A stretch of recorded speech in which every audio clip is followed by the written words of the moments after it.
Welcome to the How Humans Work podcast. I am your host, Jeff Z. So glad to have you with us today. We are now in season 3, looking at the nature of stress. We're going to dive into this ancient system and the way it works and plays out in our lives, and talk with some truly amazing people who have knowledge and insights to help us find our way through the dance of life and the dance of stress that will have heart and truth and love in them. It's going to be amazing, I promise. Let's do this. Enjoy. Here we go. All right, welcome back to the next episode of the How Humans Work podcast. Here we are still in season 3, working on matters of stress. My next guest is Damien Hartfield.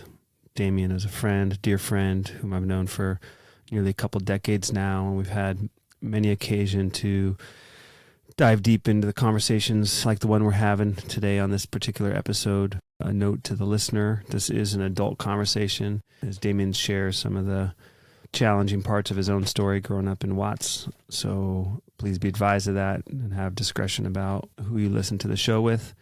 Without further ado, please enjoy this next episode, episode 33 on the How Humans Work podcast with Damien Hartfield, Wishing for an Earthquake. Damien Hartfield, welcome to the How Humans Work podcast. I am really glad you're here with us today. I'm glad to be here, Jeff. Thanks for the invite. Appreciate you.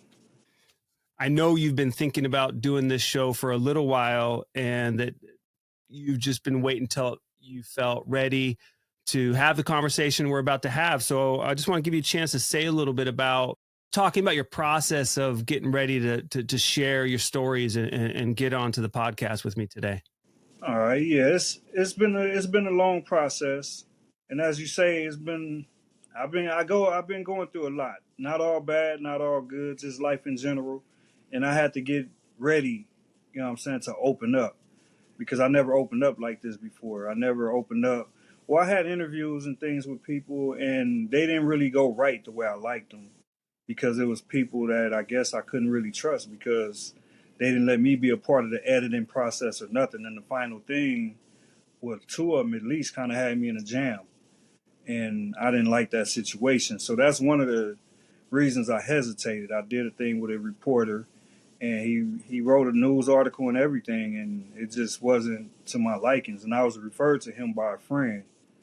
And I didn't like the way it came out all the way. I had some issues.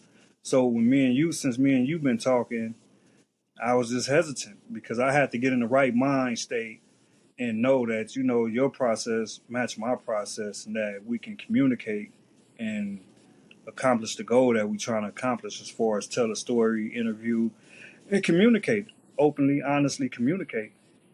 Because I don't have a problem with honest communication. I just got a problem with how people take it and portray it, if they portraying it a certain way that's not what I was trying to communicate. So over the years, me and you've been talking, and we did all kind of other things together too, with the camping, with the hiking, the backpacking, the training you gave me and Donovan on backpacking, and Mendocino. We've been through a lot now, so you kind of see my process pretty good, that I don't just jump into nothing. You know what I'm saying? If I can take my time, I'm going to take my time, but I'm prepared to jump in when I need to. So this was something I felt we didn't need to rush. And the time it approached now to where we worked it out, and now is the time. I'm here, and I'm glad for the standing invite. I appreciate it. Appreciate your patience, and you didn't push me too hard. Squeeze me or nothing for it. Uh-huh. It's good. It worked out. It worked out. So here we sit, and I've been through a lot. Especially over the past year, I've been through a lot personally, and I made some changes in my life to where now I'm comfortable to open up and talk on this level, because I was going through so much to where I wasn't really in the mood to open up and communicate. But I'm there now. And like I said, I made some drastic changes, Jeff, in my life. I made drastic changes. And here I am to where I'm not worried about some things I used to be worried about. You know what I'm saying? I'm living a positive life. I'm focused on family, focused on the grandkids, and a lot of stuff that I was doing, I'm not doing no more, at least to the extent that I was doing it. And particularly one of them is like being involved in a lot of people's lives.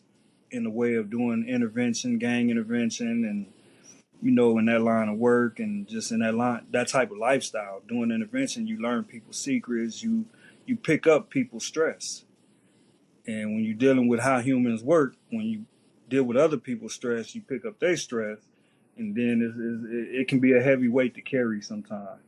So I was carrying that weight, and it took me like about a year, since September of 2022 last year, and this is July now, 23. So almost a year, I've been working it out, balancing out, letting go of that weight, and here I let it go.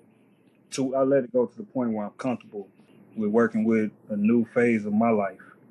One of the reasons I wanted to have this conversation with you on the show is because in our personal relationship, I've gotten a ton of value out of certain conversations. And one of them has been your work around gang intervention. And as you said, the stress that comes along with that. I see you as mostly freelance. I think you've been freelancing your work and your community support for probably for a good decade or longer. One of the things I've always appreciated about your nature and the way you've approached the stories that you've told me, perhaps some of them we'll get into today, is the kind of intelligence you've brought into the situations and understanding how to work with the complex politics surrounding neighborhoods, gang affiliation, people's personal offenses, histories. So talk a little bit about the dynamics of gang intervention to help other people, my listeners, everyone understand what are some of the realities that are there. Does that make sense? Yeah, it makes sense. So dealing with gang intervention, you're dealing with gangs, gang violence, gang lifestyle, and everything that goes along with that culture. You know what I'm saying? And in dealing with that, you're dealing with the intervention part of it. That's what I was dealing with, mainly because when I got out, that was the opportunity I got to. I wasn't freestyling once I got out. I got a job with a nonprofit organization and with the recreation center in the neighborhood in Watts in Nickerson Gardens, where that was my paycheck. So I didn't have to worry about how I was going to pay my bills and take care of my family.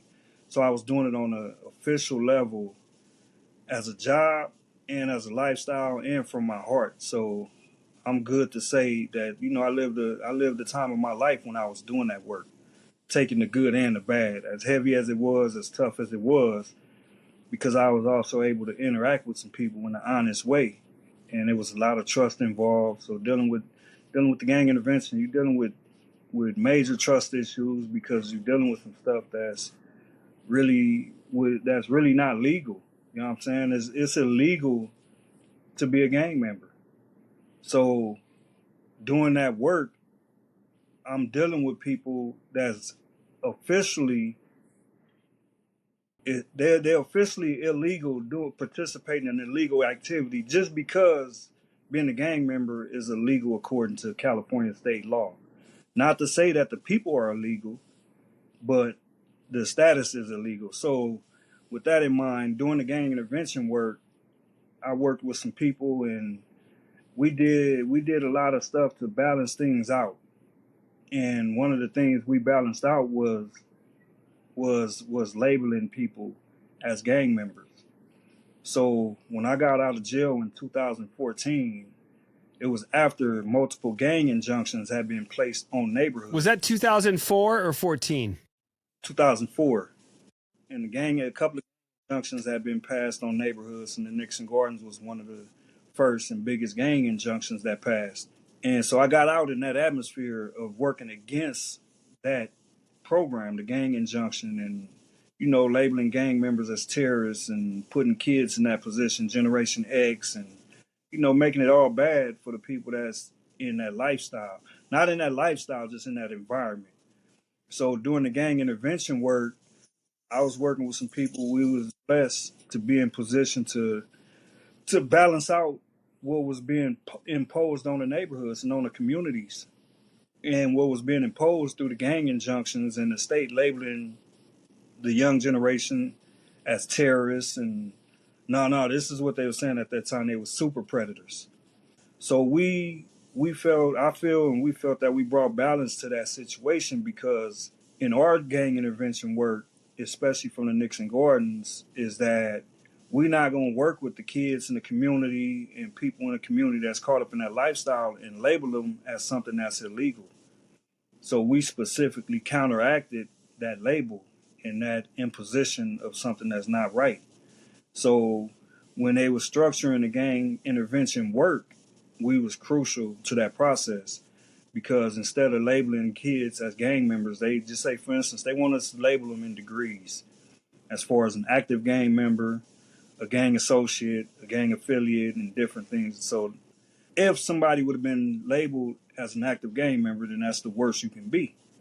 So in the future, that can be used against you. So that was our thing. We're not going to do that to these kids that we're trying to work with and help.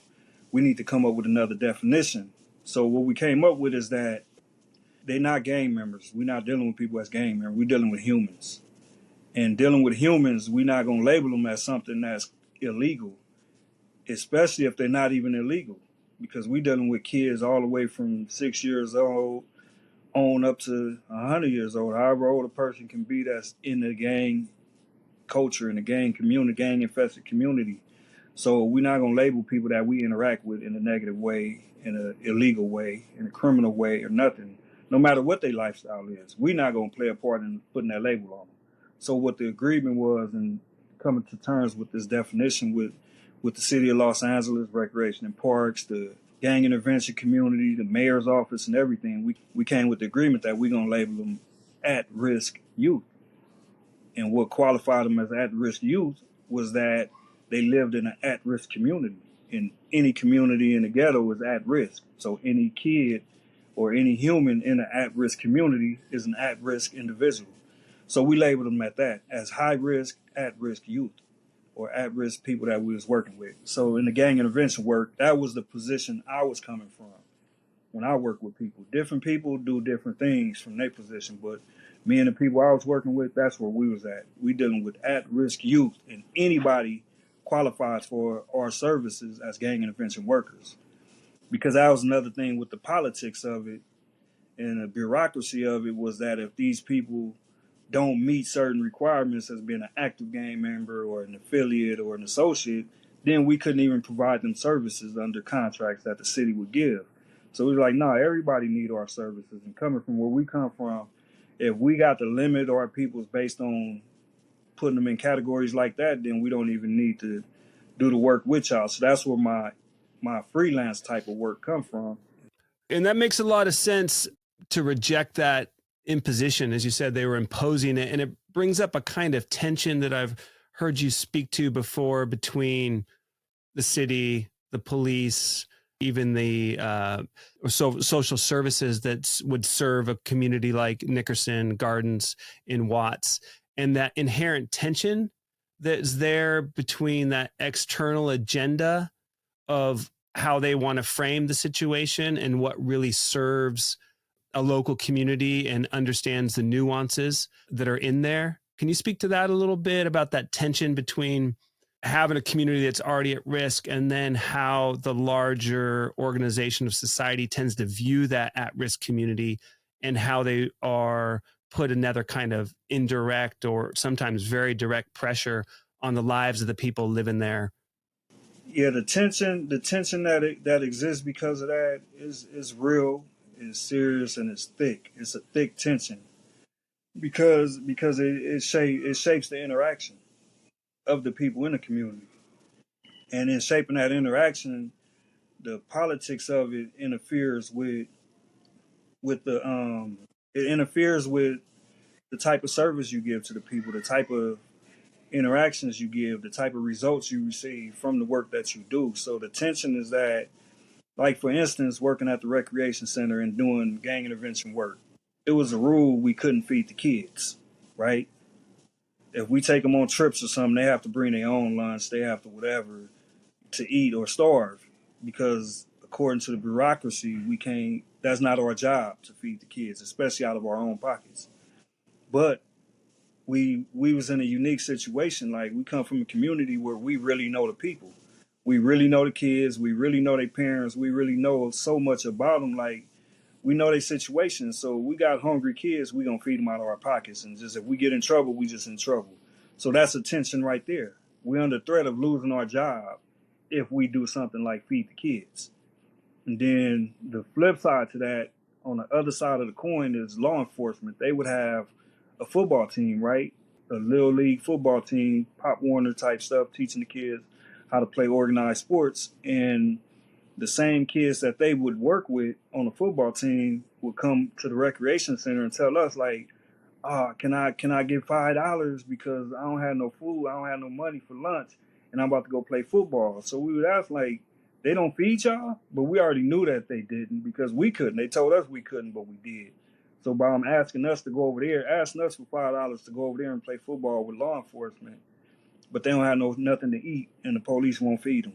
So it's like, damn, that's another tension. That's the flip side of the tension. Like, damn, we doing the work. We from here. We doing it and everything. And, we'll take out of our own pocket and feed the kids. But now they get a budget for everything that we can't even get because now they doing community work as the football teams. What we usually would do now, they doing policing, community work. They doing everything. And even the nonprofit organizations doing community work have to get like vouched by them. Like, just say a big foundation want to give a nonprofit organization in Watts some resources, they go to the law enforcement and say, is this organization really doing the work? Or the mayor's office, is this organization really doing the work in the community? So now we become competition because we need resources, but they have to vouch for it. Or if they say, no, they're not good because they have this person working for them, so they don't deserve it. Or this person is not a good guy. So now the tension is that we can't even really get the resources we need because they fighting for the same resources and they the figureheads to say who gets it or not. So now they get it, but they won't even feed the kids. And then what they do learn from the kids, they use it against them. The police, the law enforcement officers that work with the kids on a program like that would take the kids on trips, take them to play football and everything. But when the kids that's 8, 9 years old, 10, 11, 12 years old, in 3 to 5 years, when that 12-year-old is 15, 16 years old with a court case, that same officer that taught him football is on the stand saying, yeah, I know him and I know why he's a gang member. Because playing football, he was this type of person and he grew up with hanging around the wrong people. Now the law enforcement officer is on the stand as a gang expert testifying against the kid that they pretty much helped raise. So that's a tension. And we can't even really counteract that because if we go too hard and pull kids from them and say, nah, I don't do this because that officer right there is known for this. He's the gang expert in the community. So he might take you to play football today. In the next couple of years, you might end up in a passenger seat of a stolen car or something. And he's going to be the one saying that you need a gang enhancement because you hang with gang members.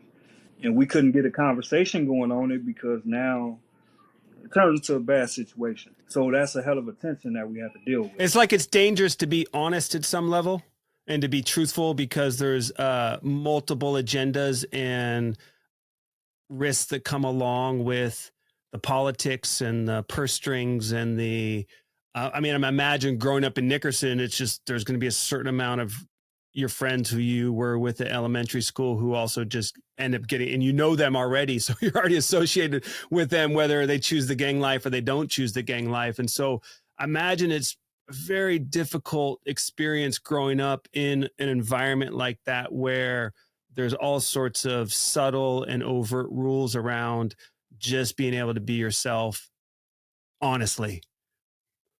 Yeah, it's serious, man. It's serious, and it's a tough reality to live in, to exist in, because especially when you get older, after you go through everything you go through, and you get a little older, you get a little age under your belt, and you want to help, whether you cause harm or not in the community. You want to help because there's some people that never cause harm in the community, and when they get older, they want to help. But there's some of us who have caused harm in the community, been to jail and suffered and paid our consequences or paid our price to society, where we learned some things about ourselves and had a chance to sit down and think. So we want to give back in a good way and try to, correct some of the wrongs we did as individuals to the collective.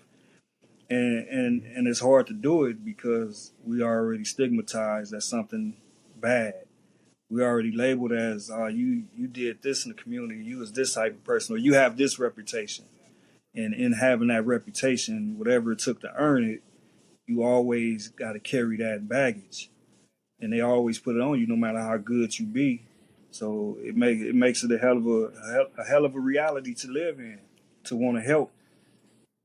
Yeah, and that's something I did want to talk about, how difficult it is when the very association of gang life or affiliation with a gang is illegal, and then you can't talk about it. There's no way to really work through it, that there is this difficult silence and bearing of things that don't have a real place for healing or outlet, that goes along with having been through a gang journey. That there's very little ways of reconciling the harms, and it's something that most people just have to walk with no salve, with no solution in a sense. Yeah, yeah. See, because we come up in a way where I want to keep saying illegal, because that's what the state and the government label it as, through the gang injunctions and everything else. You know, the terrorism, the domestic terrorism status of a gang member and all that. So that's why I want to keep emphasizing illegal. It's illegal to be that officially, but unofficially, like what you doing, we talking about how humans work. So when we talking about how humans work, officially or unofficially, we talking about human lives. And then talking about human lives, no matter how illegal it is, according to the state or the system, we still humans. So the problem is, like in my work, I have worked with veterans, and I did some good work with them, with some veterans, because it helped me understand some things about myself. So like at 15 years old, I got shot. Barely turned 15. I got shot February 1988. Turned 15 January 1988. I was born January 20th, 1973. So at 15, I was shot already. And I was shot because I was looking for trouble. So I don't even blame nobody for shooting me. Even though when I was younger, the thought was, man, these grown ass men shooting at us kids like teenagers, and they come shooting at us. But when I thought about it, like, nah, we was asking for that because we chased some people before we got shot, and most likely those same people we chased is who came back and found us and shot us. Me and one of my friends got hit, and that's war. That's warfare, you know. And it happened on the other side of a hill that we called Hamburger Hill. And on Hamburger Hill was where we was, you know, at 14, 13, 15 years old, we was exercising our warrior spirit, which was illegal. So I'm not saying totally like on the state to say that it was illegal. Like we was doing some illegal shit too. So not placing the blame like it's all the state label us this and label us that. Like some right is right, wrong is wrong. Basically, that's how I live. So at 15, like living like that, getting shot, going through things I was going through, getting shot at, coming close to being killed, all kind of stuff, getting chased, getting caught, getting beat, getting jumped by people, jumping people, all that stuff is a war. And we get in it young. And being in it so young, we don't have nobody really teaching us how to deal with it. So now at 18 and 19, some years later, I'm like a veteran in the war, but still active in it though. So I'm serving active duty in a war that's not sanctioned. And I came to this conclusion talking to veterans and hearing their pain, because they'll talk to me at times, like in Mendocino. I talked to veterans up there at times that didn't know that I was an ex-gang member. So they was just telling me their story and telling me their pain because they felt me or they trusted me. And in listening to them, I came to the conclusion, like, we really the same people, just fighting a different kind of war. And in fighting that different kind of war, they can talk about the issue. The veterans from the military, they can go get counseling, they can go get help, they can go get therapy, they can even just talk about what they've been through. And that's because they was parts of sanctioned wars. And I look at the gang wars as unsanctioned wars. because we're the illegal ones. We're the domestic terrorists.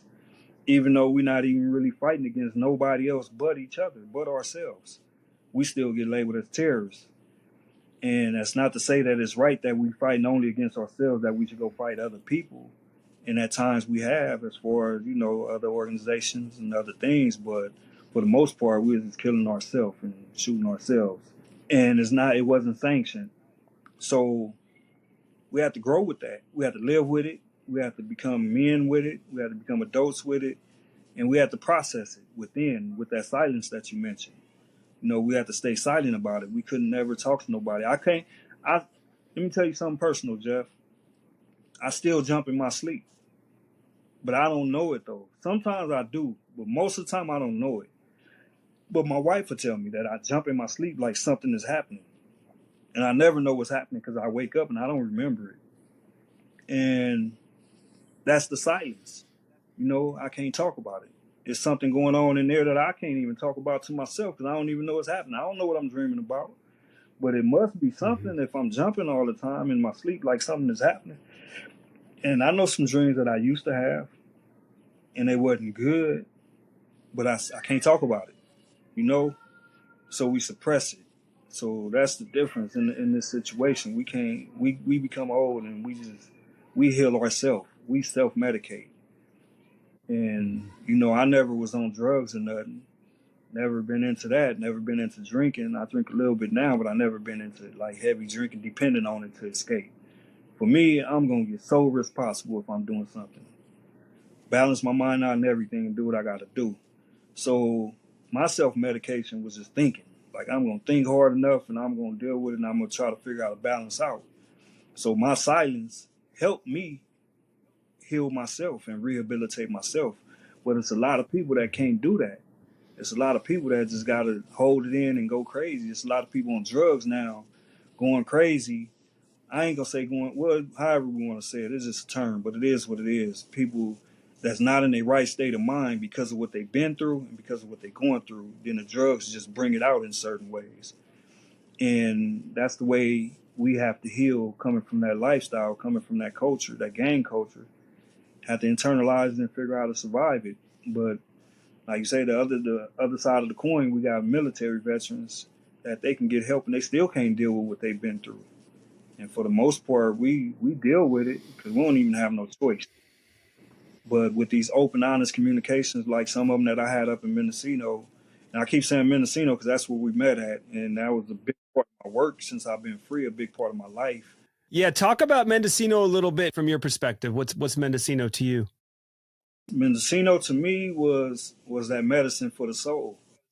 That's what Mendocino was for me, medicine for my soul. I don't know what it was for everybody else, but it was medicine for my soul because it's voluntary. That was good.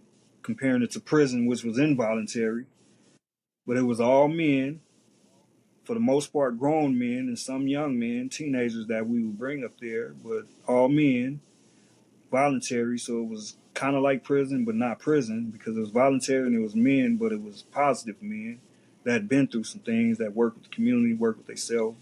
Up there we had doctors, lawyers, judges, politicians, actors, community organizers. We had so many different type of people, businessmen, so many different type of people in Mendocino that I met. So it was like a different type of prison. And the emphasis is on voluntary though, because we're not forced to be there and it wasn't a bad situation. So being at Mendocino was medicine for my soul because I was able to deal with men that also been through things. And the best part of it that made it medicine for the soul was the open and honest communication that took place at Mendocino. That was the medicine for my soul because I was able to communicate with people openly and honestly and not worry about somebody trying to be fake and trying to manipulate somebody or trying to trick somebody into something. It was like we up there with grown men. The opposite part is that, up there, grown men is crying in Mendocino. Because, in prison, you get to crying, you're going to swing and stab somebody because you didn't show the soft side of you. But in Mendocino, you're going to scream and cry. And the agreement, remember the main agreement at Mendocino is just no physical violence. Yeah. No matter how much you got to scream, cuss, fuss, cry, whatever, just no physical violence. And that was a beautiful agreement. That was another piece of the medicine for the soul, to be a man, to know that I'm in this environment where I can process some things, go through what I'm going through, and watch other men go through it too. And in that process, learn how to deal with things in an open and honest way. And that's what Mendocino was about for me, man. Mendocino was a special place. Learned so much with it. Learned so much going there. I look forward to it every time I went. Even when I didn't go, it was all good. It was all like, it was a blessing. It was a blessing. You've spoken about prison a little bit, and my thought coming into the show was for you to share the transformation that happened for you when you were in prison, and the importance, I think you told me once, about learning to become a communicator, and the importance of proximity, like that there was a lot of people around you very close. And so your old strategies of silent action, or just, running by your own framework of how to make it in life, had to adjust. And it seemed to me that, and I think I've heard you say this, there was kind of Damien before, and then there was Damien after. And we talked a little bit about the after part, and we've talked a little bit about the before, but I really want to take a minute and make sure that you get a chance to tell that story of learning, transformation, communication, and some of the events that happened there for you. Yeah, for me in prison, the during prison part, the before prison, during prison, after prison part, the during prison part, while in there, it was a good experience for me. I didn't want to be there, and I expressed that early in my time in the county jail before I even got to prison. My mother and my sisters and my family, they would bring my son to see me, and he was a little bitty kid, stand up on the table, talk through the glass on the phone in the county jail. And when it was time to go from the visit, he would say, "Why you not coming with us? Why you staying here?"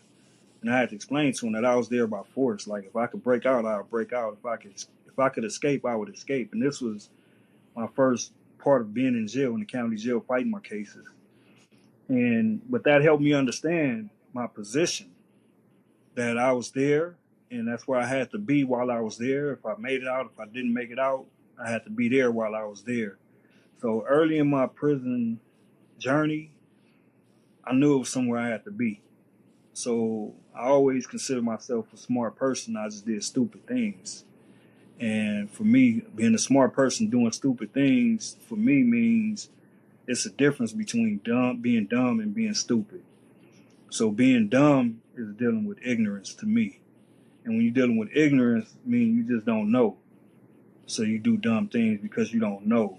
I didn't do dumb things or bad things or nothing because I didn't know. I knew a lot because I was so quiet as a kid coming up. I always learned. I was always around older people and just people, period. And I was always learning. So I knew the difference between right and wrong. One of the first lessons of my life, most important lessons of my life, is the difference between right and wrong, and choosing to do right.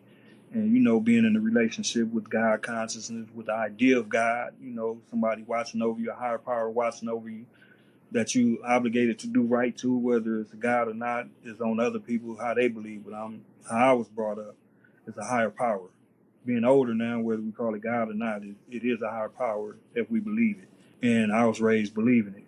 So I knew the difference between right and wrong. And before prison, I learned a lot. So when I was in prison, I went through that situation with my son and having to tell him that I was there because I had to, not coming home because I have to be in here.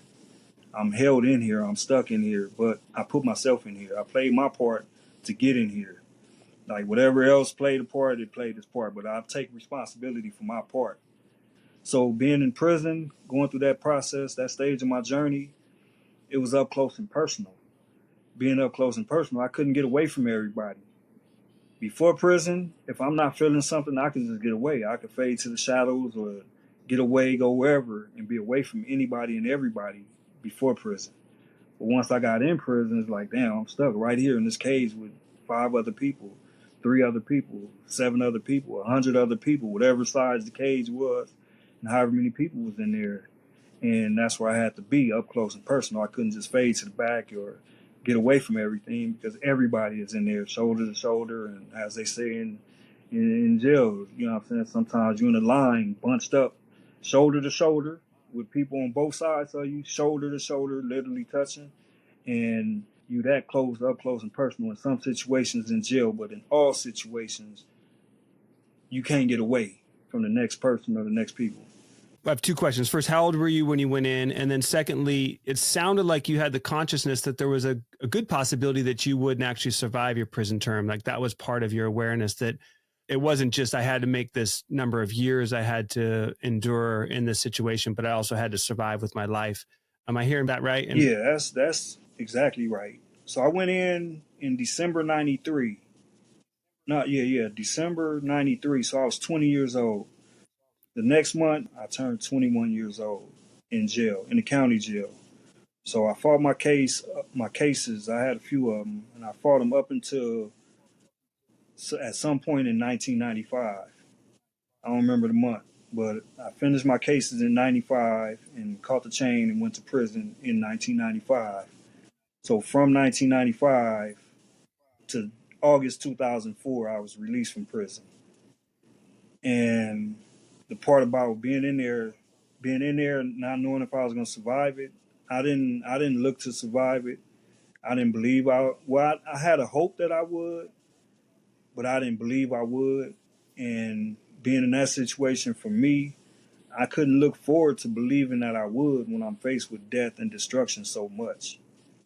Then for sure I wouldn't make it because it's so much death and destruction to be faced with, to deal with, to where it's a good chance you might not make it out. And a lot of people don't make it out.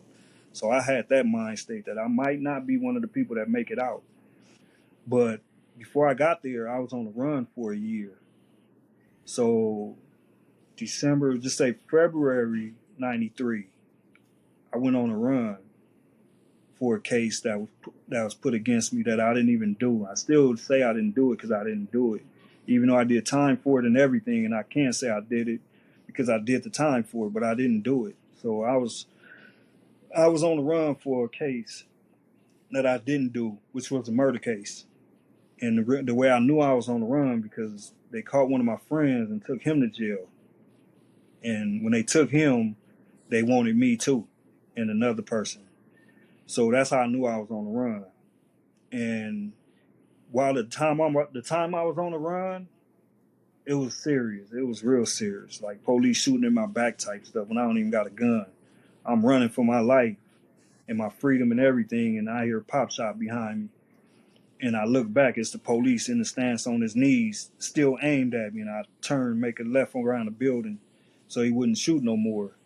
So that's how serious it was on the run. And there was other things happened too, but I don't want to talk about all of that. But that's how serious it was. I was on the run for almost a year. So I barely survived that. And in the process of surviving that, they would come like sweat my family, talk to my mother, tell her you need to tell him to turn himself in because he's dangerous and he's this and that, and if we catch him, we might have to kill him. So telling the mother that is like, damn, all she could do was try to convince me to turn myself in. But the lifestyle I was living was that I'm not turning myself into these people. They got to catch me, and if they catch me, I might not survive because I really don't want to go to jail. So did you feel that you were in a more dangerous, precarious situation while you were on the run? most definitely. Okay, yeah. Most definitely. So I made a deal with my mother that like if they catch me, they can have me. But before that deal, I was in the mind state that most likely I'm not even gonna let them catch me because they want me so bad for that and for other things. They want me so bad that most likely they're gonna kill me anyway. Was that partly because you're a mom? Was that willingness to let them have you connected to your mom? Yeah, it was directly connected to my mother because I told her for her when she at one point when they talked to her and threatened me and threatened my life that I need to turn myself in or they're gonna kill me. So she was so scared and not scared. Well, she was scared and she was worried about me that I let her know that if they catch me, I won't do nothing to provoke them. If they catch me, they can have me. They got me. I won't shoot it out with them. I won't shoot back at them. I won't do nothing. If they catch me, they can have me. Yeah, that's how they caught me because of my mother. Even to the point where when I did get caught on another case, it's like, you know, it's for her that I'm still alive and possibly officers are still alive because of the case I was caught on and what was happening. It was that serious, but I had to jump on them. And me having to jump on them, I was ready. I was in position, but I'm thinking about my mother. I'm thinking about my brother and my family. So I let them have me. So are you telling me that in the moment when you got apprehended by the police that you had the advantage and you could have used that advantage to protect yourself and done more harm, and you decided not to? I decided not to. But you had the advantage in the position. You were better positioned in the situation. I had everything. I raised the gun to the air and shot in the ceiling. And the police threw his hands up in the air, screamed, and ran. And that's in the report. So he saw it, I saw it, we know it. Like, I had him. And I was on him because I knew where he was going to come out at. I knew where he was coming, but he didn't know that I was there because it was a whole nother case. So they didn't know what I was going through. They just know we in a situation, and they come into the situation they got called on. But it was me. So I'm going through what I'm going through, and they just doing their job. And for my mother, like, I raised that gun to the ceiling instead of where it was already pointed at when he opened that door. And he saw it and he ran. But not ran like to say like I'm something else and he's a coward or something. It was element of surprise that he didn't know what was on. He didn't know I was there waiting for him.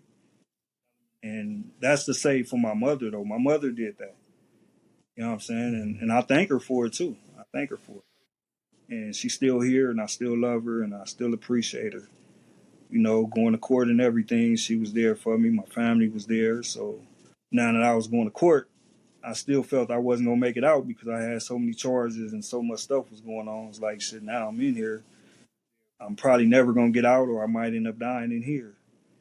And I survived it. So in response to your question, while I was in there, you know, fast forward from the county jail to prison.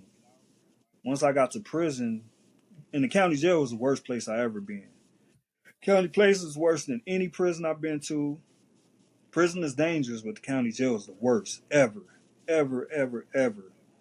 And I ain't suffering there, but I saw a lot of suffering, and it was just terrible. County jail is the worst place. So by the time I made it to prison, my mind was already set on some things about myself because I saw so much bad shit that was worse than I saw on the streets. I saw in the county jail. So when I made it to prison, this is where I started really becoming somebody different.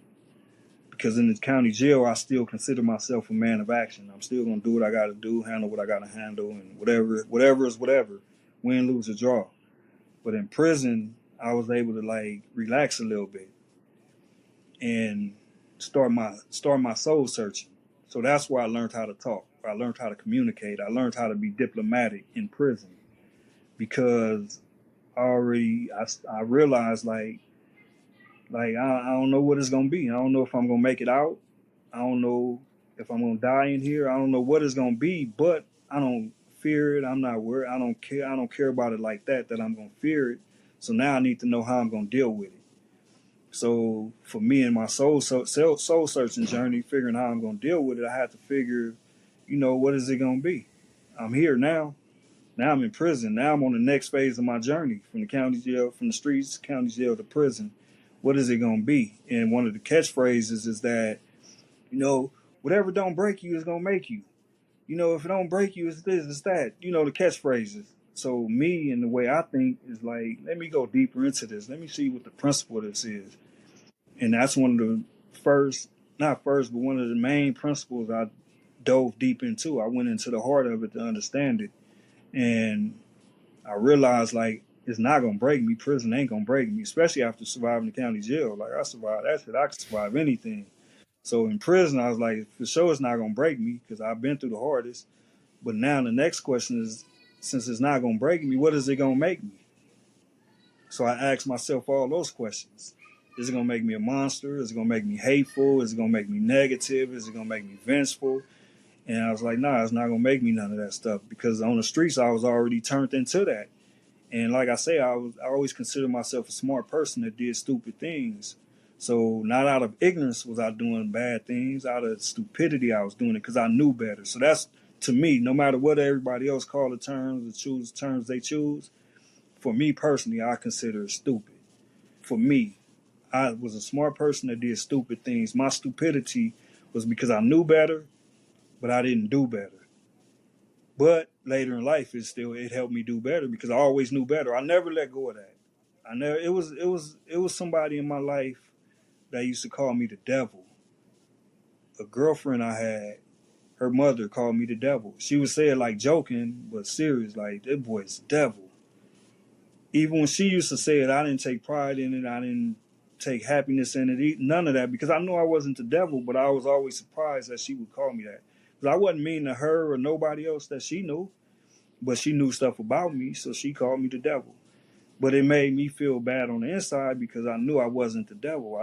But I knew I did evil things. So that's where my stupidity came. And so when I got to prison, I knew it wasn't gonna make me into nothing bad because I already been bad. So I decided in prison at that early stage of my journey that I'm gonna do good. It's gonna make me into something better. If I get out of jail or not, I decided it's gonna make me something better than what I came in as. Do you remember that moment? Was that like a clear like day or night in the story of being in the penitentiary, or was it just a gradual arrival? Nah, it was clear. It was clear. Mm-hmm. It was clear and it was early. It was early in my time. It was when I first got to prison. Like in that decision to be a better person or to be made into a better person than what I came in as, it was so clear. Like I made certain decisions early on.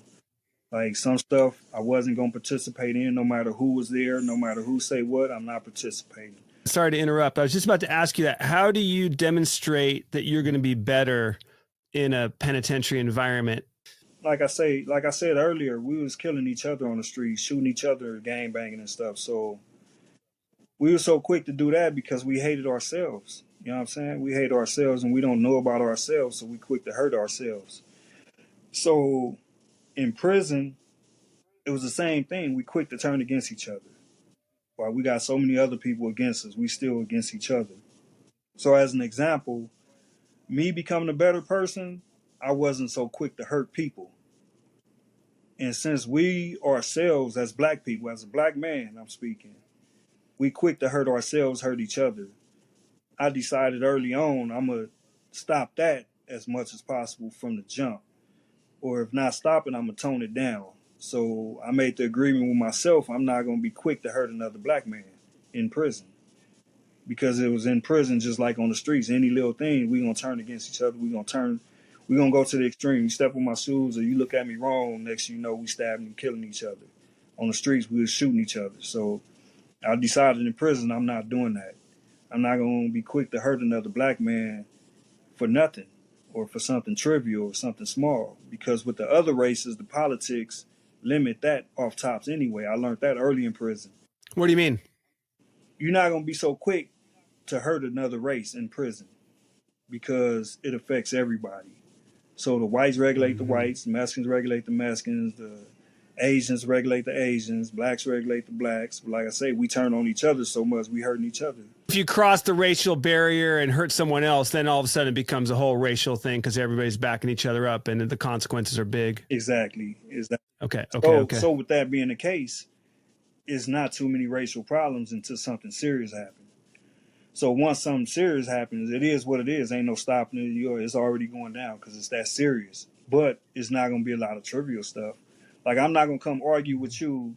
We argue first, then we fight, then we stabbing and all that stuff. It's not going to happen. We're not even going to get to an argument because you're going to think, as a white man, you're going to think like, nah, I can't argue with this black dude because my peoples are going to get mad at me for even arguing with him.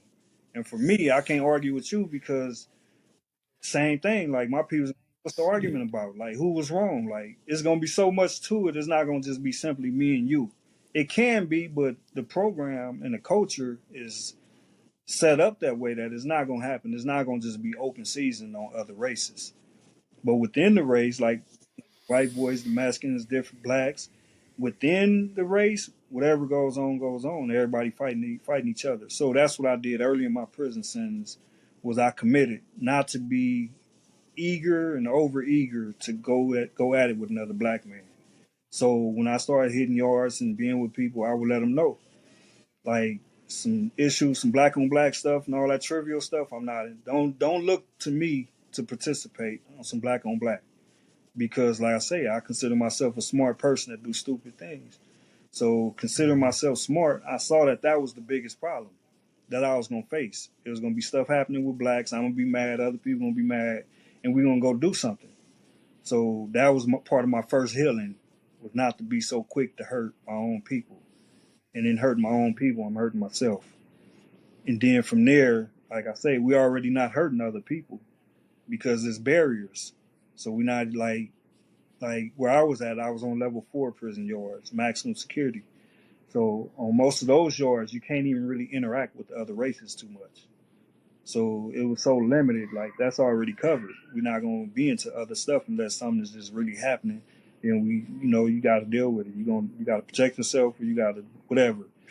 So within the race is the problem. So that was my first part of healing, and that's how I got out of that type of stuff. Was I let people know ahead of time, because I don't believe in you know how it goes when shit hit the fan and it scatters, it splatters, it's gonna land everywhere. So when shit hit the fan, you can't wait to that point and then say, "Oh, I'm not a part of that." Me considering myself a smart person, I saw the process, so I let people know ahead of time. If it's trivial, if it's black on black, if it's nonsense, anything, if it's nonsense, don't look to me. I help defend, but I'm not gonna offend nobody. But if it's trivial, it's black on black, and it's some nonsense, whoever that's with that stuff, y'all deal with that stuff. Don't look to me. So when it's over, don't look and say, "Oh, he didn't even help. He didn't jump in, or he didn't participate." Because they know ahead of time, before shit hit the fan, before shit all got all scattered up, I already said, don't look for me in the hole. Don't look for me to come back there, because I'm not in it. As you made this turn towards bettering yourself and making a decision like that around, not repeating this self-hatred, I think you called it. Where were the other teachings and opportunities for you to continue to grow into yourself? How did it come about in addition to the things you've already discussed?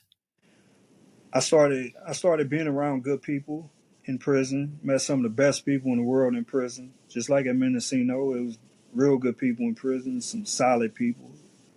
And I started being around them, people that was doing good things, that was studying, that was going to religious service. I went to all religious services in prison. I went to Buddhist services. I was in there meditating in prison. I went to Islamic services, read the Quran, went to Christian services, read the Bible. I even did a sweat, which no black people really was doing at the time. I did a sweat with the Native Americans on a level 4 prison yard. And because they knew me, they knew my program. Like the ones that I was cool with and communicated with, when I said I want to participate, they presented it to their group and they invited me in. They let me participate because they knew I wasn't on no bullshit. They knew I wasn't playing and trying to do nothing sneaky. So they invited me in it. So that's the type of stuff I was doing to help better myself. I was reading, I was studying, I read a lot of books and self-help books and history books and knowledge of self books and all kind of stuff. I was just reading and studying and like programming myself and bringing myself out of that negativity. And that was a major part of the process. And in that process, it was, you learn in reading the books, you come across so much knowledge, so many different ideas that I would decipher what I want to hold on to, because I was taught that by older people before I even went to prison. You hear everything, you take it all in, but you let the bullshit go through you and you hold on to what's real. So, like I said, if I'm reading Islam, I'm not going to become a jihadist because I'm reading Islam. If I'm reading Buddhism, I'm not going to become a monk because I don't want to be a monk, but I'm not going to just fall into the program of what that religion is because that's what's presented to me. I'm going to take something good out of it, what I can relate to, and I'm going to keep pushing.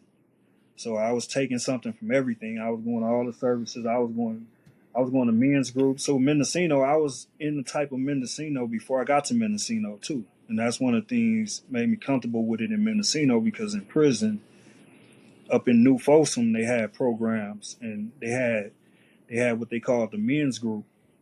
And in the men's group, it was like a miniature Mendocino, where you would go in and deal with people, you talk, and if you want to open up, you open up. If you want to not open up, then you stay within yourself. But the same agreement in there was no physical violence. And I learned a lot from the men. You know what I'm saying? The men that was in there crying and screaming, and in the men's group in Folsom, in New Folsom, we would fold up a mattress. We would stand it up and roll it up, and about 3 people would hold it, and we'd let the person that's going through something that want to swing and hit something, we'd let them swing and hit that mattress. And it'd been men like screaming and crying and hitting the hell out that mattress. Boom, boom, boom. But they'd let it out. And after that, we all embraced. And this was white, black, Mexican, others, Samoans, everybody. We'll hug it out and like help that person through what he was going through. And it was some good shit. It was some good shit. And I still get calls from people that remember that. Like one dude was just telling me a few months ago, was like, man, remember we was in men group? I never went to nothing like that till you took me in there. But now he facilitating, but he been in there ever since. And now he facilitates some men's groups and some other self-help groups. So that's the work. You know what I'm saying? That's the work. And that was the process of me growing.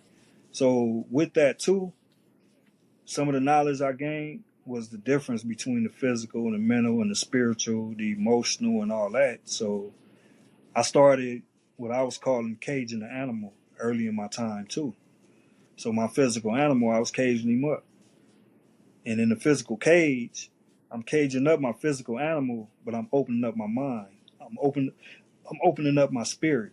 So now I'm able to, leave outside of these walls. When I write a letter to my family, I'm able to leave outside of this cage of reality when I'm close my eyes and I'm meditating and I'm praying and I'm going through stuff like that. So I was growing through the process. And in caging my animal, one example of what I did with that is in prison, they used to let you get the magazines, the smut magazines, the porno magazines.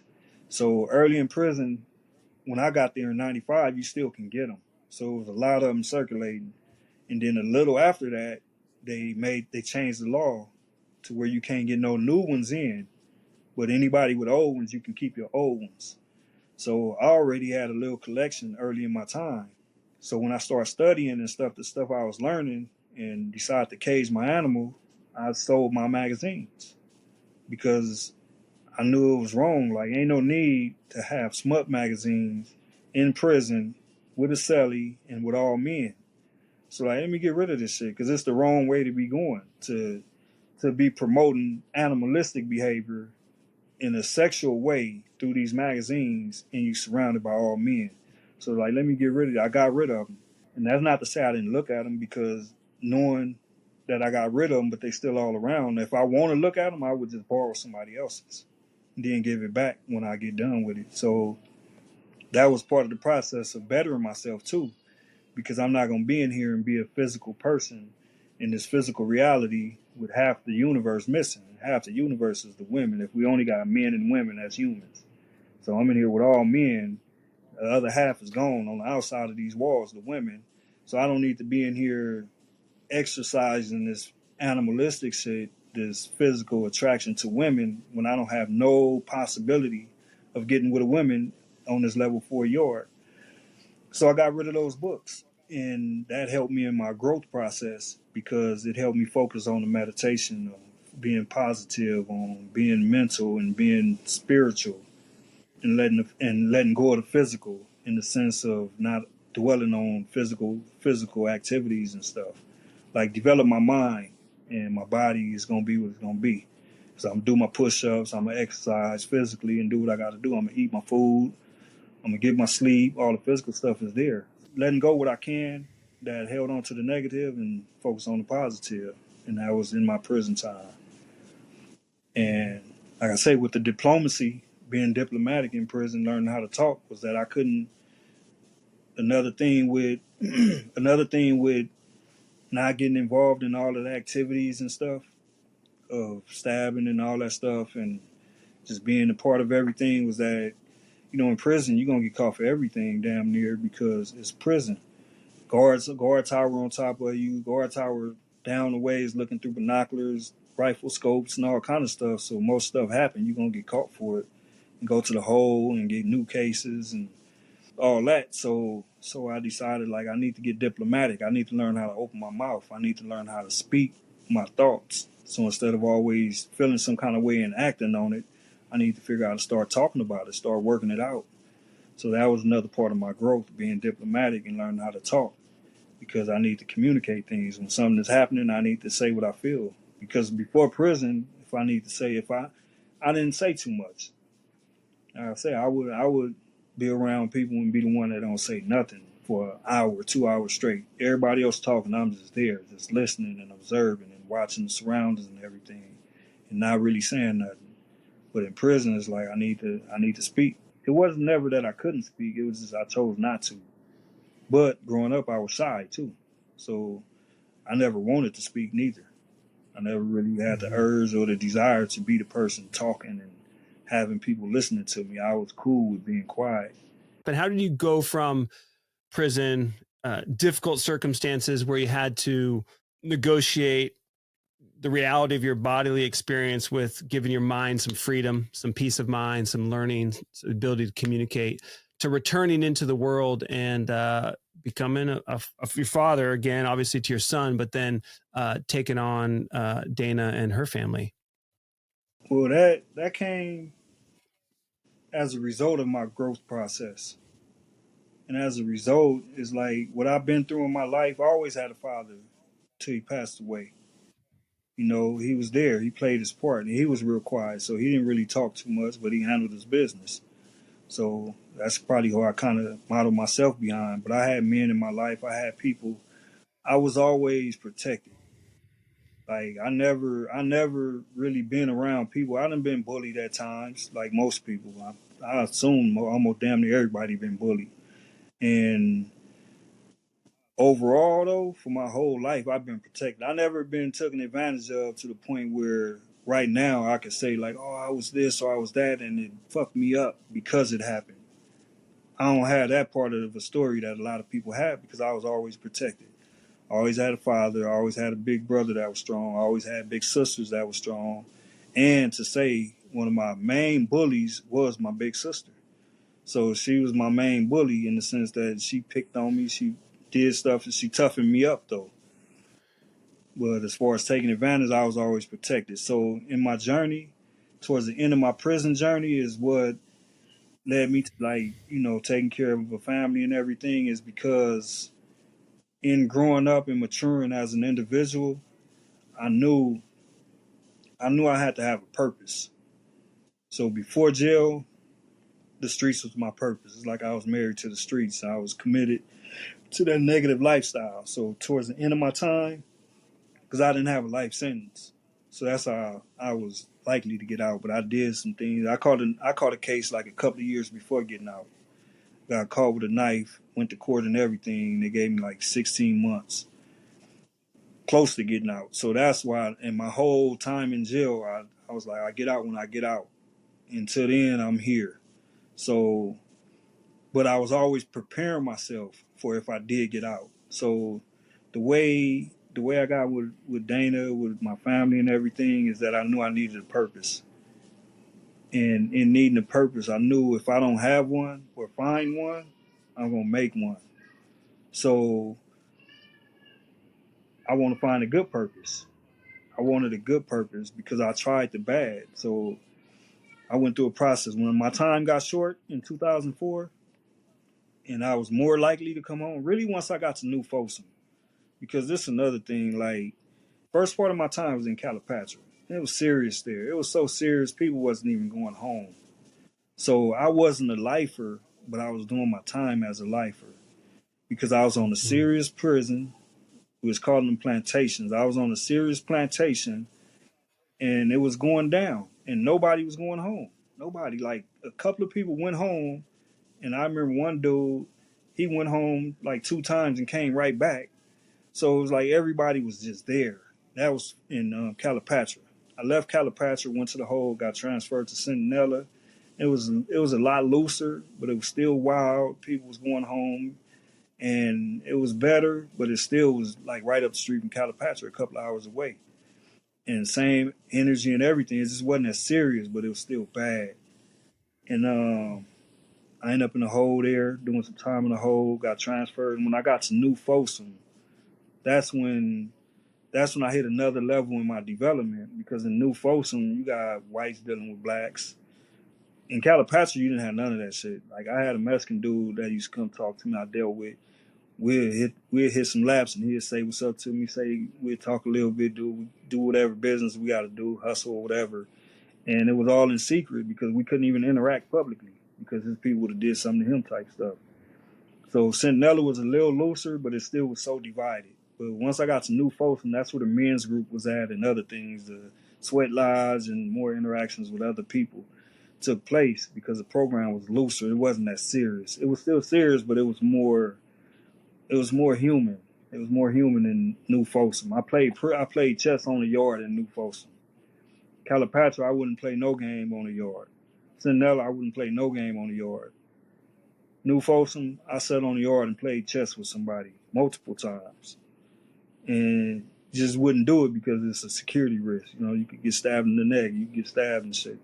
So I wasn't doing it, but New Folsom was that type of place. So in New Folsom, I got more hopeful that I was gonna make it home. So I started thinking on different ways about getting home. So in the process of that, those thoughts was like, if I do make it home, I've been trying to be a better person and all that. Now, what if I make it? Is what I was asking myself. So now asking myself that is like, what do I need to do? And what do I need to be? And what do I need to get into? So I started thinking about people. One of the things I thought about a lot was thinking about people who stayed out of jail a lot, who didn't really always come to jail and who didn't do a lot of time. And the people who did that mostly was people who was in relationships. Like almost all the people I thought about that didn't do a lot of jail time had stable relationship. Well, not necessarily stable, like just stable meaning that they had a girl or a wife and a family and kids and took care of their kids. Those are the people that didn't do a lot of time. And in meditating on that and searching on that mentally and spiritually was that those are the people that had balance to their purpose. So I felt like I needed that because if I didn't do that, then I was going to make a purpose. And for sure, I didn't want to make the streets my purpose again, but I knew if I didn't have nothing, I would be like those people that always end up in and out of jail. So I made the decision that, I'm gonna make family my purpose. I'm gonna make community my purpose. I'm gonna make loving somebody my purpose, taking care of somebody my purpose, because I'm not the one. Like I said, I was taken care of all my life. I had people there for me. I hustled with my mama and my grandmama and my granddaddy. I, worked with everybody, and they took care of me, and we all survived. So now that I'm older, I want to do what they did. I want to take care of people because that's what they instilled in me. So I knew I needed to get out and have me a purpose.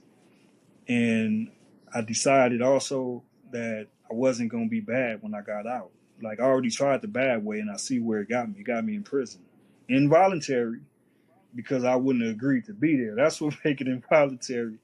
I wouldn't agree to be in prison. Even if I'm wrong and deserve to be there, I still would be involuntary because I wouldn't put myself in prison. So that's what made it involuntary. Even though I did what was necessary to get myself in prison, I played my part and got myself there. But I knew that's where I didn't want to be. I knew I didn't want to be what I used to be. Like over all them years, I was committed to that. I drilled that in my system that for sure I didn't want to be the person getting out of prison, always coming back to prison. So I needed a purpose, and I committed to like forgive people, to not be mad at people, to not be angry, not be upset about nothing, not to blame people, not to hold grudges, and not to be negative. I decided to be positive. I want to see what the positive side of life is about because I did so much of the negative. So when I got out, or before I got out, I knew in forgiving everybody and all that, then I knew if I make it, I need a family. In needing a family, that's going to be my purpose. So either I'm going to get out and make a family, or I'm going to get out and get into a ready-made family, or I'm going to get out and get with somebody that I can love and the community be my family in a positive way, but I'm going to have that family purpose. And that's going to keep me balanced. So when I got out, I was with a couple of people and it didn't work for whatever reason. And I decided before I got out that I wasn't gonna play with nobody too, as far as play with women. Because before I went, I had a low opinion of women, a very low opinion of women, because I was in the streets. So I felt women was anti-streets because they the ones gonna say stay in the house. So I was like, I don't need that energy. So I was like anti-women, like they soft. I had all my opinions of women that, they not worthy of the lifestyle I was living because I was so negative that they can't take the negativity that come with it and all that stuff. So that made my no opinion of women before I went to jail. During my time, I learned a new respect for women. Not that I disrespected women, like I wasn't bad towards them, but I just had a low opinion. And so during my time, I realized it's the women that's way better than us as men. Way better. I still feel it. I feel that women are the more complete humans compared to women and men. They're the more complete humans. And I got a new respect for them during my time in prison because they was the ones that was there. They was the ones that was stable. So I was able to study and learn about the woman's struggle too. That as men, we run in the streets doing all kind of stuff. And even in the household, we not really like doing all the detailed stuff. We run in the streets. Even if we working, we still working, but the woman is working and doing the clothes and cooking and cleaning and raising the kids. So during my time, I was learning all that. Like these women are the ones way stronger than us, and we think we got the strength. They doing stuff that we can't even commit to, and really do. Like even if we say it, like, "Oh, I'm the man of the house," but hell nah, Jeff. We got kids. We the man of the house because we got the title, but that title don't really say that we the man of the house because we not doing everything the household requires. We not cooking every day or every other day or whatever. We not doing all that. I got real humble when I watched my wife give birth to our oldest daughter. I was like, Exactly. okay, Exactly. right. Hit a ball over a fence. Big deal, bro. Yeah. Push a baby. Yeah. Like God, Push a baby out. Take 24 hours and work on that for a while. See how that goes. Yeah. yeah. Yeah. Or cramp every Yeah. month. You know what I'm saying? Right. Yeah. Yeah. Right. We get a headache. My Yep. wife say now, I get a headache, I turn into a baby.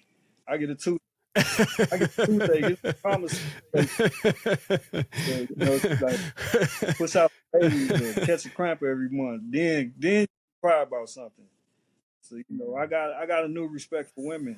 So I committed when I got out. I wasn't gonna play with women. I wasn't gonna disrespect. I Mm-hmm. was on Mm-hmm. or act like I'm in a relationship, but treated like I'm not. So I'm not playing with nobody. When I got out, Mm-hmm. like I say, once I got with Dana and she was somebody I knew. Like we didn't communicate none in prison, and I was surprised though. But I guess it was how it was meant to be because none in prison we didn't communicate, but we knew each other before I went to prison. And when I got out, I linked up with her family, her sisters, and everybody. Because when you get out of prison from doing a lot of time, you go back to who you know. So even after doing 10, 11 years, you're going to get out and find the people that you was dealing with before you went in because that's who you know, that's who you're familiar with. So I was going to the positive people, you know what I'm saying? And her Mm-hmm. sisters and everybody, her sisters and everybody is who I got with, was hanging around them or I go see them, visit them. I got with Dana and that was the ready-made family that I needed because she had kids. She had a little kid, man, was less than 1 years old, and she had them. She had 5 kids, ranging all the way up from one up to I think Taisha was 11 or 12 at the time. So I got out with somebody that I knew. I knew what she was made of. I knew she was a good woman because she had a man. Her first kids, her first kid's father, he had ended up getting killed in jail. So he wasn't around her two littlest kids. He was out, but they wasn't really together. So by me getting with her, so it was a ready-made family for me. So I was cool. So I felt her out, and early in it, I felt I could trust her, and that's a big issue for me. So I felt I could trust her early in it. She had kids, so I can commit to them. I don't need to make my own because she had her too. So not to be putting her personal shit out there, but like I say, how humans work, and we humans, so it is what it is. So she couldn't have no more kids, is what I'm saying. So I knew I wasn't gonna have my own kids by her, but I do have a son before prison, and I'm not with his mother. I wasn't with his mother. So Mm-hmm. getting with Dana, was a new ready-made family I got with. And I came to love her, love the kids and everything, and they've been my purpose, and we still together. We got together, I got out August 2004, and we got together in November 2004. And we've been together ever since. And her kids is my kids. My kid is my kid. I got kids and grandkids, and I'm here. Yeah, I've known you for a good part of that last 18 years. I think we met in 2005, if I have it right. And it's remarkable, the transformation and the honesty and the lived reality of the hardship and the work it takes to find your sense of self in the face of the different positions that you chose and your environment offered you. Of all the things you said, one of the things that really struck me today, and I never heard you say it, but talking about the self-hatred aspect of being black, and that particular hardship, and the way that underneath these more difficult or harmful or underneath the struggle and underneath the extreme response to small things that don't need to be as intensely responded to is a hot button, are some hot buttons there.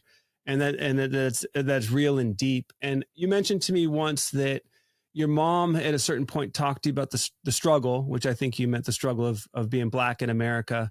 And I was so curious, like, how does a young kid, what age, when your mom in this case, this instance, started to say, hey, look, this is what we're up against. And the teachings there, and the learnings and the beginning to prepare for that before it, made a turn into the option of being a gang member or whatever. But just that initial awareness as a young person that, like, okay, this is how it is. Yeah. Yeah. Would you be able to talk about that moment a little Yeah. bit, that learning? Yeah. So for my mother, man, my mother is the ultimate. Only person above my mother was my grandmother, and she passed not too long, a couple of years ago. So my mother is the most. And growing up, she always been a strong woman. You know what I'm saying? And she played a part in my strength because things she said and how she raised us and the part she played in our lives was like some major shit, extremely major. And she was brought up tough, so she's a tough lady. And in the struggle, like me being quiet, like I was the type of kid, I was so quiet, I could hang around the grown people because I was so quiet. And like I say, I consider myself smart. So, and that's not to brag. I say that when I say that, I say it in a humble way. I just say it to say I consider myself smart because I was able to do things that other kids couldn't do, and I know why I was able to do it because I was aware even as a kid. So I say smart. I say I consider myself smart because I've been with myself a long time, and I know I'm not a dummy. Yeah, no, I consider you really smart too. And I know you're situationally have a high social, emotional intelligence that's just like I've seen it time and time again when we've done mentoring work together and other stories that you've shared. So I'm right with you. I don't see it as anything but just being honest about your ability to perceive a circumstance and work your way through it. And it's good to be honest about that. Yeah. So with my mother, it's like at an early age, like 8, 9, 10 years old, I was aware of a lot of stuff, like in the struggle. And like I was saying, I can hang around the grown people because I was so quiet, because I was smart enough to understand when grown folks said, when they would tell other kids, shut up while grown folks are talking. Grown people really used to say that. And I remember it. And I remember them telling somebody else that. So before they get a chance to tell me that, I'm going to just be quiet. Because the one that they always have to tell that to is the one that couldn't be around them. So I knew, like, if I don't get in his position, if I don't make noise and they get mad at me, I can stay around the grown-ups. And I like being around the grown-ups more than the kids. So, like, going to the family's house and everything, the kids would be in the back room, the grown-ups in the kitchen, at the card table, playing cards, drinking, and all of what the grown-ups do. I was able to be the kid at the cards table with them. At a young age, I remember playing spades with the grown-ups because I watched and I learned how to play just from watching. So when they finally let me play, I was able to play because I already watched long enough. So I would play spades with the grown-ups. I would play dominoes sometimes. I would be the one, all the grown folks having fun. They can't tell each other, go make me a drink because they all fussing and cussing now, so nobody is doing what the other one say. They would tell me, Damien, go make me a drink. Put this much, I'm putting my hand right here. Put this much Bacardi and this much Coke. You know what I'm saying? They telling me how to make the drinks, and I'm going to make the drinks, bringing it back to them. But I was so quiet, they didn't have a problem with me being there. And me being quiet and being in their presence, I was learning. I learned so much at a young age. All my life I've been learning. So with my mother, she was my main teacher because she was my mother. She was the one I was attached to. But I also had like a second mother, a third. I had a couple of mothers in a sense because my oldest sister was like my second mother. Then I had a godmother who I would go stay with sometimes. So I had some strong women in my life that took care of me.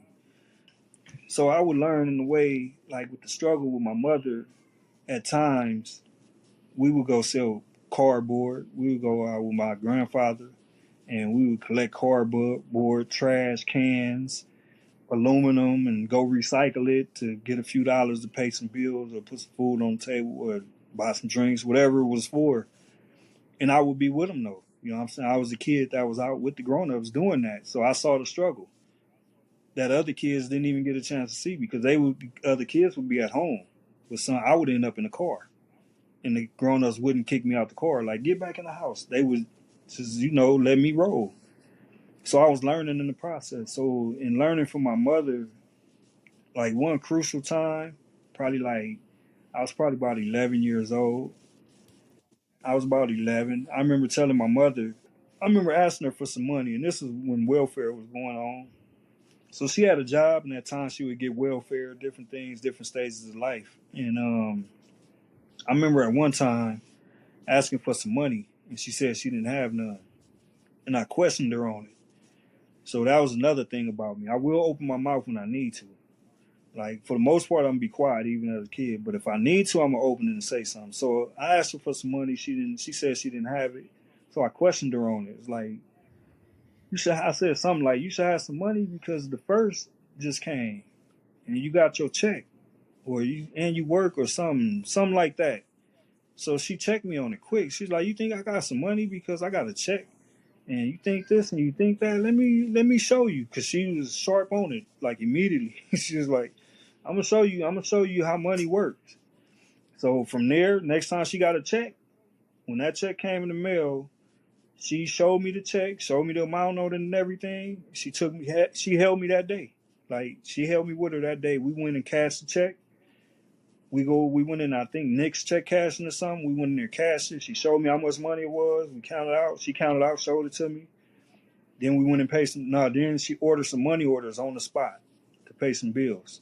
So she was like, now that cash we had, it's in this money order. Then we addressed the envelope to send off when we got home. She's like, now that's gone. Later, the next day or something, we went to the grocery store. She's like, see how much money we got now? We saw it, we counted it or whatever. Went to the grocery store, she made me pay for it. Like she did with the money orders, I had to buy them. She put the money in my hand and purchased the money order. So from there, then at the grocery store, we tally everything up at the cashier. She give me the money. Here, hand it to her. Pay that bill. Pay for this stuff. Now the money then turned into a couple of dollars. So even as a kid, like I felt bad that I even challenged her and questioned her on it. And I learned a valuable lesson from it. I learned about money. I learned some things about money at that time. And then later in life, like that was like 11 years old. Because I remember, because around that time is when I feel I had my last Christmas. Because I felt like I was a part of the struggle now. So now I understand the next level of the conversation when Christmas come around. The grown-ups, like, they want to buy us toys and stuff, but we don't understand how hard it is to get it. So at that time was my last Christmas that I really wanted. No, the one before that is the last one I wanted, because the next one that came around, I didn't want it. So I was acting like a grown-up then, like telling my mother, like, I don't want nothing for Christmas. Don't worry about me. trying to tell her like, don't worry about it. She's like, nah, we gonna get you something. We gotta get you something. What do you really want? So just for her, I was like, just give me a double cassette with the record for the radio, so I can record off of the K-Day, the radio station, and make me some cassette tapes off of it. So just give me the double. Shout out to K-Day. Yeah, shout out to K-Day. Back in the day, that was way back in like '84, and I was a kid. We was living in Pomona at the time. We had left the projects, living in Pomona. When we go to LA, I would record on my radio out there off the radio station because they didn't have the same stations in Pomona. So I had music that other people didn't have. So that's how I remember the time and the age. Well, that was my last Christmas where I really like wanted something, told her like, just give me the radio, her and my father. So they got me that radio. So after that, I was like, I wasn't tripping on Christmas. Even though after that, it have been some Christmases that I did want something where I lost focus, I guess. But that was a crucial point in my life.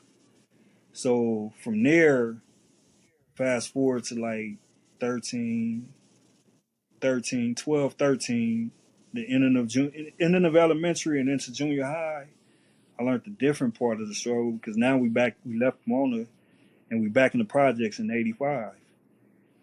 And in the projects is like I learned a whole nother part of the struggle because like I say, my father, he always was there. He was quiet. He was working. So he would work, get his paycheck. He would keep out what he needed, a couple of dollars to buy cigarettes or buy whatever and get back and forth to work. And he'd give my mother the rest to pay the bills. And I saw all of that and I understood it. And another thing, back a little bit, is that, that was another illegal situation, my father and my mother being together. And what made it illegal is because at times my mother was on the county. And the county was set up for a woman to get county or get benefit. We called it county, but it was welfare. For a woman to get welfare benefits, she couldn't have a man. Back to the tension, right? It's back to that tension between survival. Exactly. Do you follow the rules of the society or do you survive? So, my father was there, but legally he wasn't. Because if he was legally, as far as on record, on taxes and everything, on his work paycheck, then she couldn't get the benefits that she got. And then the benefits, if she didn't get them, that's all it would help pay the bills. It wasn't like she was getting the benefits, getting rich, stacking the money.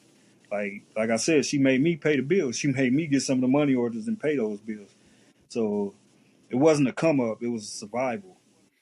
I get it. And I saw all of that. So fast forward to like '85 when we went back to the projects.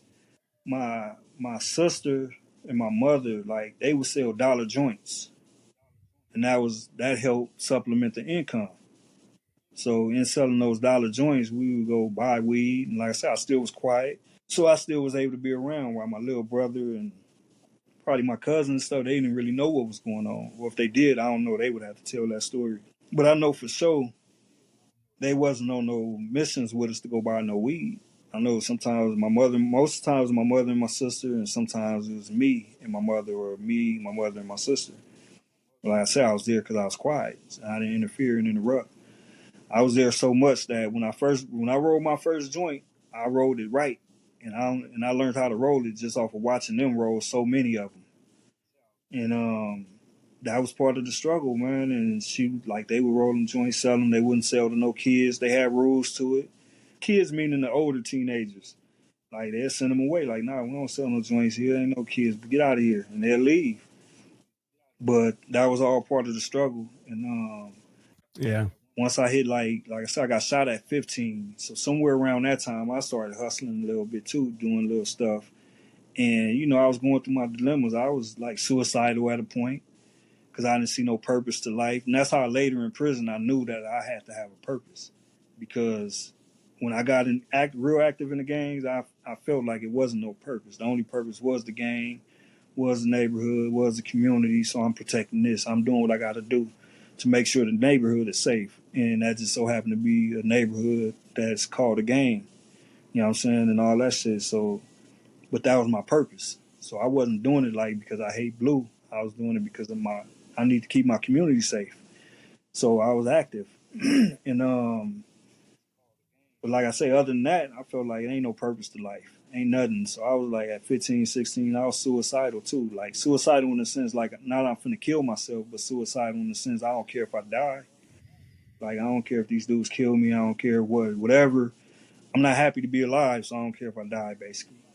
So at that time I remember at one time I had to talk with my mother because I was down, I was depressed, I guess, stressed out, all kind of shit. So I remember telling my mother, talking to her, asking her like, "What is life about?" And I don't care about this life. And I wish an earthquake come. I told her. I remember telling her that I wish an earthquake come and everybody just die. I don't want to be here. And she sat me down and she was talking to me about life and telling me like, just because an earthquake come don't mean you're gonna die and all that stuff. And it was true, but I was depressed. I was a young depressed dude. Like as a black man, as a young black man, I already done been at that time already. Done, I think been tortured by the police trying to make me confess to some shit, like all kind of shit I've been through already. So I was just down. So when she was telling me all that, then I remember telling her like, "But you sell weed, you selling, and you know weed as a kid, as a youngster, like you doing wrong," is what I was saying. And she told me like she explained to me how weed come from the earth and where do I think the money come from. Once again, she telling me like where do I think something is coming from and think she got something. So she was breaking all that down and just like, we had a real heart to heart talk. And it helped me out of my little funk that I was in too at that time because that's my mother. So once she set me down, no matter what she told me, I was going to be a different person after she finished telling me, especially by me opening up, getting to the point of opening up, saying what I feel and say. So she taught me a lot in the struggle. And I give my mother a whole lot of credit, you know, because she been there. And then, her strength, what she felt about her kids, what she felt about us, and things she say. Part of what made me not feel that I'm not scared of nothing really too. Because she used to always say, "I died and go to hell for my kids." Like she'd be arguing with her sisters or something, or from a family reunion arguing with the family and be like, "No, I don't give a damn. I die and go to hell for my kids. I don't give a damn. You better not disrespect my kids, or you better not this or that." And I always remember as a kid looking, thinking like, "Damn, die and go to hell." As a kid, coming up under the teachings of the Bible and the church and all that, hell is the worst place, and the devil and the devil is Right. the worst. And she like saying it with so much conviction, like I die and go to hell. I fight the devil for my kids. I don't give a damn. And I remember just always looking, hearing her say it, like, damn, that's some strong shit. So now once I'm older and start going through shit, like I said, my mama willing to die and go to hell, I am too. Like I ain't scared. She ain't scared of it. I ain't scared of it. And it made me the tough type of person I am. You know what I'm saying? To be able to deal with stuff and adjust and adapt and survive. Yeah, and that's the model, right? That's the teaching, and I mean, really just the incredible resilience at so many levels. I know that the legal, non-legal, and the issues around harmful behavior of gang life are those are real issues. Underneath that, peeling back the surface, and just seeing the emotional territory, the hurt, the harm, the struggle, the binds, the complex dynamics that it means to work as a human in situations as the one you grew up in. I mean, we all have them. We all have our own versions. We all got to kind of figure out the patterns, but you've been able to illustrate things to me through your ability to communicate, through your ability to be open and reach out the limitations of racial norms and embrace me as a friend and a brother that have been so good for my heart and been so good for my mind. I thought I just want to share and be in the conversation we have in this podcast way. And I'm just really glad that we've taken the time and you've opened yourself up with so much generosity and so much truth and so much honesty about your journey, some of the community, some of the work, some of the dynamics about the community of Nickerson. That's fine. That's good. We've always love to talk about Nickerson. Always love to be supportive and an ally.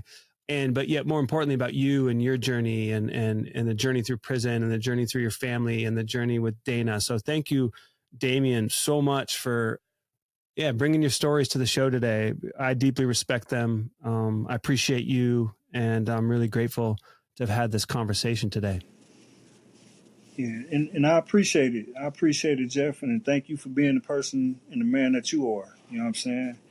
And You made us some good shit.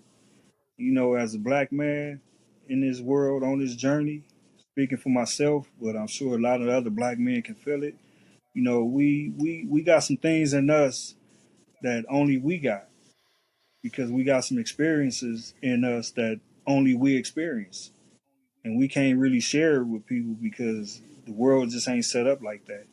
You know, the world ain't set up for us to really express ourselves. The world is set up for us to, as black men, to stay in a certain position in this world. And I don't know what the reason for that is. It seemed like it's some kind of fear because, like I said in Mendocino one time, and we ain't hurt nobody. You know what I'm saying? But ourselves. We ain't killed no planet. We ain't killed no species. We ain't made nothing go extinct. We ain't did nothing that other people did. We ain't conquered no land. We ain't did some stuff that other races and done. We ain't built no nuclear bombs. Like we ain't did a lot of the horrible shit that people did, but for some reason we under attack. And we can't even really talk about that attack that we under as black men because it's subtle in a lot of ways. So if we speak it, it's like, oh, you tripping. How you saying that? And I don't see it. Other people. Like, how can you say that? I don't see it. How do you get this out of that? So we got to keep it to ourselves, really. But it's really happening. Like, we really under attack. We under a vicious attack to where we can't even be men, really. Meaning we can't really openly express ourselves. We can't really address our concerns, even with the community, even with, like I'm saying about, labeling these kids as gang members, but then they end up in prison because of what somebody else labeled them. Where I know as a kid, like we become what we become because the environment presents it to us. That's the opportunity, and one of the opportunities. And as a man now, we know we have opportunity, but some of it we just fall under the pressure of it and become it. So in those opportunities to be a gang member or a non-gang member, like some hell of a limited options. And then even for the ones I got friends who never gang bang, but they still from the neighborhood, they still could have got killed just like anybody else. They still could have ended up in jail under false charges like anybody else, but they never gang bang. And as black men, we suffering in a lot of ways, but at the same time in that suffering with pride, I will say I'm sure we display a strength that most people don't got because we surviving it. We surviving the pressure. We surviving the attack. We surviving whatever this warfare is that we up under. We surviving it to where we still here. We still not bad people. We still not trying to figure out how to kill the world. We still not trying to figure out how to get revenge on everybody. So it's a blessing. It's a blessing, and in this life on this journey, it's a blessing to meet good people that a relationship can be built. You know what I'm saying? Somebody like you that's in your life, got your family and your kids and everything that you taking care of from a whole nother world than what I came from. But we connect and we interact and it's solid. You know what I'm saying? Ain't neither one of us trying to manipulate each other. Ain't neither one of us trying to lie to each other about some bullshit. Like, it's some real life stuff. Like, everything we just talked about now is some real life stuff. We ain't trying to, like, gas nobody up and gas up meaning, like, pump up some lies and tell some fake stories and nothing. Like, it's just some real shit, real life shit. And I hope if anybody hear it, I hope they get something good out of it. Because that's what I want to give. I want to give something good out of something. That's why I like your title of How Humans Work. You know what I'm saying? Because that's what this is all about. And that's another thing. I know we wrapping it up, but that's another thing I want to say about my prison journey is, I became in there like the scientists in the world of only men as a man trying to figure out men. So I was in there trying to figure what makes men tick, what makes men do what they do. And in the process of that, I learned what make me tick, what make me do what I do. Which is what? Since you went there, what'd you learn? I learned to be humble. I learned to be humble, and I learned to be positive, meaning productive and not destructive. And that's what I do. try to fix things instead of break things, meaning life, situations, relationships, all of that stuff. I learned how to fix instead of break. I learned how to build instead of destroy. And is that what makes you tick? Like that's what you found, like, oh, if I could flip that narrative, if I could flip that switch and I can create rather than just harm, destroy, whatever. Yeah. That's what makes me tick. If I can be faced with a situation and I can figure out a solution to it, I'm ticking at my All right. I see you smiling. Yeah. No, I feel you. That's so beautiful. And I know there's more we could talk about, and I imagine there will be more, another opportunity for us for deepen in the conversation. But I want to say that your words just a minute ago around survival and being a Black man, and that I agree with you.